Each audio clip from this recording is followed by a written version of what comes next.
کہ پھر بھی ایسے ہی پڑھاتے۔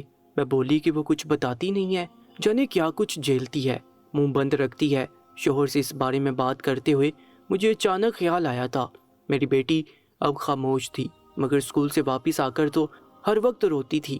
اس کے چہرے پر تکلیف کے آثار ہوتے تھے، رنگ زرد ہوتا تھا۔ بتاتی تب بھی کچھ نہیں تھی، مگر نظر تو آتا تھا تکلیف میں ہے۔ بار بار بولتی تھی میرا روزہ ٹوٹ گیا ہے، ہر بار رونے لگتی تھی، ڈرتی تھی کہ مجھے گناہ ملے گا روزہ ٹوٹ گیا۔ میں نے کبھی توجہ نہیں دی تھی۔ اب میں اپنے گھر میں جو منظر دیکھ چکی تھی میرا دل ڈر گیا تھا۔ مجھے خوف محسوس ہونے لگا، میری بیٹی کے ساتھ اسکول میں ایسا کیا ہو رہا تھا؟ ایک مرد گھر میں سرعام بیٹھ کر دیدہ دلیری سے ہماری بچی کو ہراساں کر رہا تھا، تو اسکول میں بھی سب ٹیچر مرد تھے، الگ کلاس بھی لیتے تھے، جانے کیسے پڑھاتے تھے۔